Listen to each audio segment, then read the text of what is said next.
आज के वीडियो में हम पिंच ऑफ स्नफ का हिंदी मीनिंग एक्सप्लेनेशन के साथ समझेंगे। मदर्स अनाउंसमेंट सुक मी, नानू काका इज़ कमिंग सी सेड। यानी कि राइटर बोल रहे हैं कि उनकी माता जी का जो अनाउंसमेंट था, यानी कि जो उनकी माता जी का घोषणा था, उस घोषणा ने उनको हिला दिया एकदम पूरी तरह से।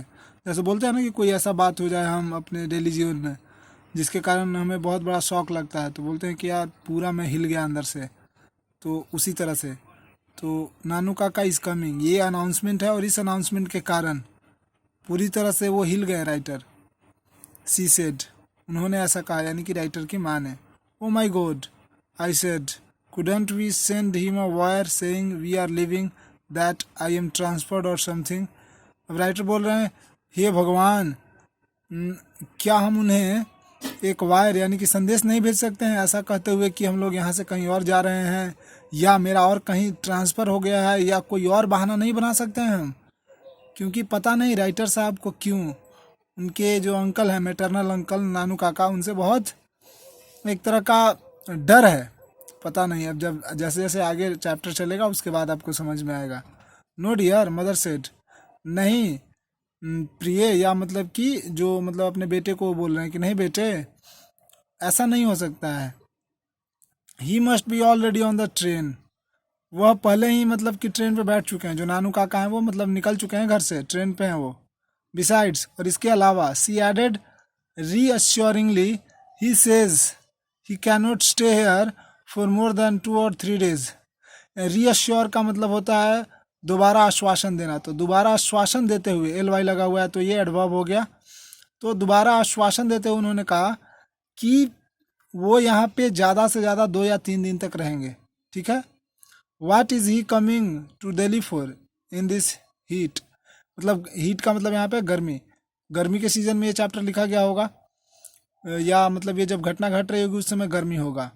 तो वो बोल रहे हैं राइटर कि इस गर्मी में वो करने क्या आ रहे हैं दिल्ली, नानू काका जो राइटर के मामा जी हैं, वो अपनी माँ से पूछ रही हैं। He wants to see some minister, वह कुछ मंत्रियों से मिलना चाहते हैं। What, that means he will be here for weeks. एकदम शौक लगा उनको, क्या वो मंत्रियों से मिलने आ रहे हैं? तब तो वो यहाँ पे कम से कम 1 सप्ताह तक रहेंगे, सप्ताहों सप्ताह तक रहेंगे वो। Ministers don't see people for weeks, months, oh my god. ये बोल रहे हैं क्योंकि ये मिनिस्टर्स के साथ ही काम करते थे, अंडर सेक्रेटरी थे ट्रेनिंग पे। मतलब कि ये जानते थे कि नहीं, अगर कोई भी व्यक्ति किसी मिनिस्टर से मिलना चाहता है तो बहुत समय लगता है। इसीलिए ये बोल रहे हैं कि ओ माई गॉड, ऐसे कैसे। तो अब तो मतलब कि सप्ताह भर से ज़्यादा ही रहेंगे यहाँ पे। If your Nanu Kaka wants to see a minister, I am sure he will manage to see him. यानी कि उनकी बहन बोल रही है अपनी भाई के लिए, राइटर की जो माँ है, वो नानू काका की बहन हुई, वो बोल रही हैं कि अगर नानू काका अगर चाह जाएं कि किसी मिनिस्टर से वो मिलना चाहते हैं, तो वो बोल रहे हैं कि मैं आश्वस्त हूँ, आई एम श्योर, वह मैनेज कर लेंगे, मतलब इसका व्यवस्था कर लेंगे, इंतज़ाम कर लेंगे कि किस तरह से मिनिस्टर से मिलना है। Any time of the day और नाइट, चाहे दिन में उनको मिलना हो या रात में मिलना हो। यानी कि नानू काका एक चालाक किस्म के व्यक्ति हैं, जुगाड़ू, कुराफाती, जिसको हम लोग देहाती भाषा में बोलते हैं कि ना, मतलब कुछ भी करके बस अपना काम निकालना जानते हैं वो। Mother has always been very loyal to her side of the family. Her side of the family का मतलब होता है कि जो माँ का अपना, जहाँ उनका जन्म हुआ था वो, यानी कि राइटर बोल रहे हैं कि जो माँ है वो नाना के परिवार के प्रति काफ़ी समर्पित रही हैं, लॉयल रही हैं, ईमानदार रही हैं। लॉयल मतलब कि विश्वास पात्र रही हैं, मतलब कि हमेशा उनकी तारीफ करना। एंड आफ्टर ऑल, नानू काका इज़ हर ब्रदर। मैंने बताया पहले कि नानू काका राइटर के माँ के भाई हैं। I on the other hand may have something of a complex about ministers, मगर मैं खुद, अगर दूसरी मतलब एक तरफ तो माता जी बोल रही हैं राइटर साहब की कि नानू काका चाहें तो दिन या रात हो कभी भी किसी भी मिनिस्टर से मिलने का व्यवस्था कर सकते हैं, लेकिन दूसरी तरफ राइटर अपना एक्सपीरियंस बता रहे हैं कि मुझे दूसरी तरफ पता है कि मिनिस्टर्स कितने जटिल होते हैं, कि मतलब मिनिस्टर्स का जो जटिलता है, कि उनसे मिलने का जो फॉर्मेलिटी होता है, जो उनके मिनिस्टर्स का जो एक अहंकार होता है कि किसी भी साधारण व्यक्ति से मिलने से पहले वो 100 नियम लगाते हैं, तो उस चीज़ की बात कर रहे हैं यहाँ पे writer. I am an under secretary on probation and as such trained to regard minister as being 2 steps higher than God.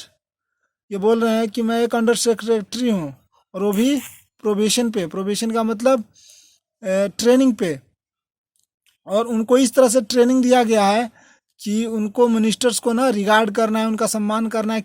किस तरह से? As being 2 steps higher than god, यानी भगवान से भी 2 स्टेप ज़्यादा ऊंचा। यानी कि जो मिनिस्टर होते हैं वो भगवान से भी 2 स्टेप ज़्यादा ऊंचे होते हैं। इस तरह का ट्रेनिंग उनको दिया गया है। The secretaries being just 1 step higher, और जो सेक्रेटरी होते हैं तो वो भगवान से एक ही स्टेप हायर होते हैं, एक पद ज़्यादा ऊंचा। I was waiting on the platform when the train came in. मतलब जब राइटर साहब अब माँ की बात सुनने के बाद चले गए प्लेटफॉर्म पे नानू काका को लेने। नानू काका stood in the doorway of a second class carriers. जो सेकेंड क्लास कैरियर्स यानी कि जो बॉगी होता है ट्रेन का, उसमें वो खड़े हैं नानू काका, ठीक है ना, डोरवे पे, जो दरवाजे पे जैसे खड़ा होके ट्रेन आते समय लोग खड़े रहते हैं उस तरह से, ठीक है।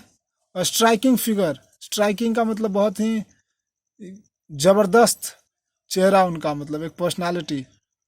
वाइट हेयर्ड, उजले बाल, विद एन इम्प्रेसिव मॉस्टेक, यानी कि एक बहुत ही प्रभावशाली मूछ के साथ। He still wears the old fashioned knee length black coat and red silk pagdi and the Deccani Brahmin and drapes a white angocha around his shoulders. यहाँ पे नानू काका के पर्सनालिटी का जिक्र किया गया है कि जो उनका मूछ है एकदम इम्प्रेसिव है। वो आज भी वो पुराने फैशन वाले घुटनों तक जो कुर्ते जाते हैं ना, जो बूढ़े लोग पहनते हैं अक्सर, ब्लैक कोट, वो पहने हुए हैं। और उनके माथे पे रेड सिल्क का पगड़ी है, जो दक्षिण के ब्राह्मण पहनते हैं उस तरह का। और ड्रेप्स का मतलब उन्होंने अंगोछा रखा हुआ है, लपेटा हुआ है अपने कंधे पे। जैसे किसी भी बुजुर्ग को आप देखेंगे तो वो एक अंगोछा रखे हुए रहते हैं अपने कंधों पे। तो यहाँ तक अ पिंच ऑफ स्नफ का जो हिंदी मीनिंग है पूरा हुआ। आगे की वीडियो में पैराग्राफ 9 के बाद आगे मैं हिंदी करूँगा। बहुत बहुत धन्यवाद।